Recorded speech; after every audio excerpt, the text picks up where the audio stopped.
There are 15 different types of snake on Komodo, and half of them are poisonous. The only potentially deadly ones are the Russell's viper, the bamboo viper, and the Indian cobra. The Indian cobra is the 15th deadliest snake in the world, and all the other 14 are here in Australia. That's why it's hard for me to find time to get on my hydroponics, all these snakes all over the place. And spiders. The most poisonous spider is the Sydney funnel web. We get about 500 people a year bitten by spiders. A lot of them used to die, so we had to develop an antidote to stop people bothering me with it all the time. Took us years. Then we developed this snake bite detector kit. Not that you need a kit to tell you when you've been bitten by a snake, you usually know, but the kit is something that'll detect what type you've been bitten by so you can treat it properly. Would you like to see a kit? I've got a couple here in the venom fridge. Here, let's have a look. Oh, look, the cakes are in here too. Quick.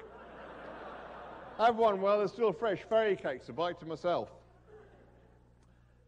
He handed around these snake venom detection kits and his home-baked fairy cakes and retreated back to his desk, where he beamed at us cheerfully from behind his curly beard and bow tie. We admired the kits, which were small, efficient boxes, neatly packed with tiny bottles, a pipette, a syringe, and a complicated set of instructions that I wouldn't want to have to read for the first time in a panic. And then we asked him how many of the snakes he'd been bitten by himself. None of them, he said. Another area of expertise that I've developed is that of getting other people to handle the dangerous animals. Won't do it myself, don't want to get bitten, do I? You know what it says on my book jackets? Hobbies, gardening with gloves, fishing with boots, traveling with care. That's the answer. What else? Well, in addition to the boots, wear thick, baggy trousers and preferably have half a dozen people tramping along in front of you making as much noise as possible. The snakes pick up the vibrations and get out of your way, unless it's a death adder, otherwise known as the deaf adder, which just lies there. People can walk right past it and over it and nothing happens. I've heard of 12 people in a line walking over a death adder and the 12th person accidentally trod on it and got bitten. Normally you're quite safe if you're 12th in line. You're not eating your cakes. Come on, get them down here. There's plenty more in the venom fridge.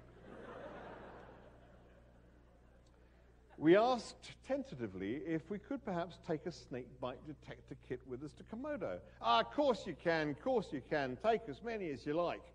Won't do you a blind bit of good because they're only for Australian snakes.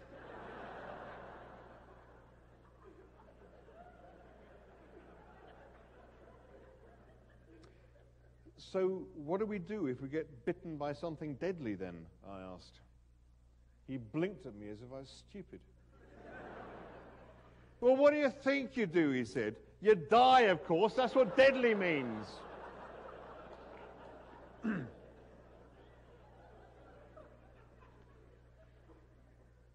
But what about cutting open the wound and sucking out the blood, or sucking out the poison, I asked.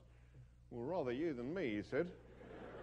I wouldn't want a mouthful of poison. Shouldn't do you any harm, though. I mean, snake toxins have a high molecular weight, so they won't penetrate the blood vessels in the mouth the way that alcohol or some drugs do. And then the poison gets destroyed by the acids in your stomach. But it's not necessarily going to do much good either. I mean, you're not likely to be able to get much of the poison out, but you're probably going to make the wound a lot worse trying. And in a place like Komodo, it means you quickly have a seriously infected wound to contend with, as well as a leg full of poison. Septicemia, gangrene, you name it, it'll kill you. Well, what about a tourniquet? I asked. Well, fine, if you don't mind having your leg cut off afterwards. You'd have to, because if you cut off the blood supply to it completely, it'll just die. And if you can find anyone in that part of Indonesia you'd trust to take your leg off, then you're a braver man than me. Now, I'll tell you, the only thing you can do is apply a pressure bandage direct to the wound and wrap the whole leg up tightly, but not too tightly. Slow the blood flow, but don't cut it off or you'll lose the leg. Hold your leg, or whatever bit you've been bitten in, lower than your heart and your head. Keep very, very still. Breathe slowly and get to a doctor immediately. If you're on Komodo, that means a couple of days, by which time you'll be well dead. Now, the only answer and I mean this quite seriously, is don't get bitten. There's no reason why you should. Any of the snakes there will get out of your way well before you even see them. You don't really need to worry about the snakes if you're careful. Now, the things you really need to worry about are the marine creatures. The what? Scorpion fish, stonefish, sea snakes, much more poisonous than anything on land. Get stung by stonefish, the pain alone will kill you. People drown themselves just to stop the pain.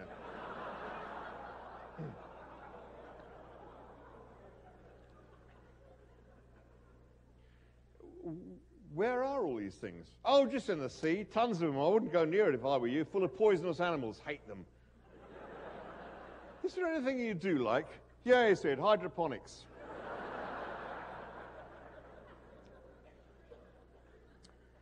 No, I said, I mean, are there any poisonous creatures you particularly fond of? He looked out of the window for a moment. Ah, there was, he said, but she left me.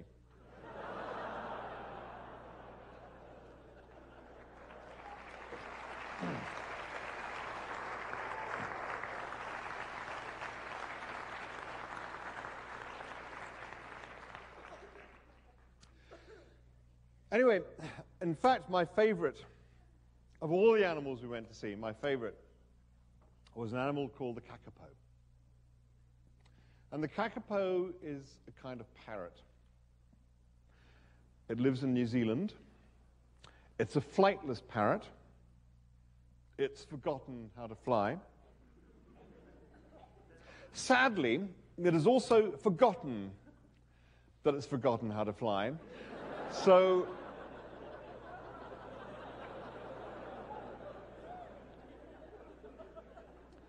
a seriously worried kakapo has been known to run up a tree and jump out of it.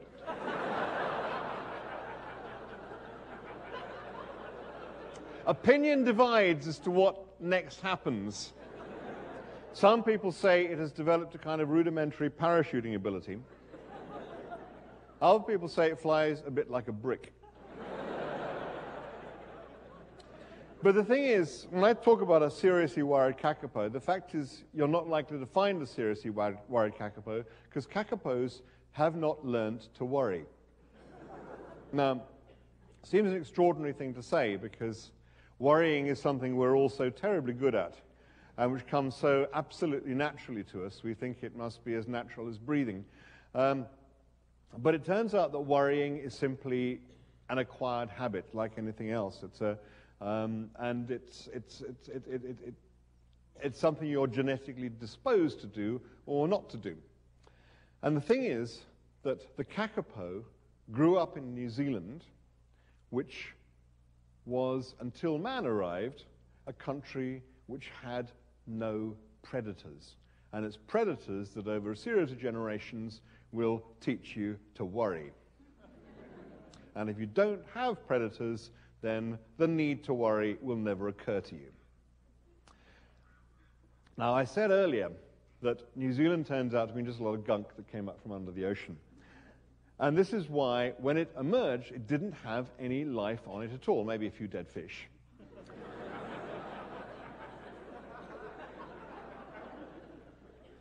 So the only animals that inhabited New Zealand were the animals that could fly there, i.e. birds. And there were also a couple of species of bat, which are mammals, but you get the point. So it was only birds that lived on New Zealand. And in an absence of predators, there was nothing for them to worry about. Now, it's very, very peculiar for us to try and understand this, because we have never, ever encountered an environment with no predators in it. Why not? Because we are predators, and because, therefore, if we are in that environment, it is a predated environment. And you know, for the Europeans who originally arrived in New Zealand, sorry, that's an extraordinary thing to say. Of course, there were the Maoris before them, and before them the Maoris.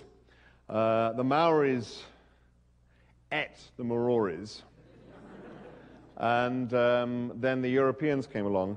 But before before all that happened, as I say, the island had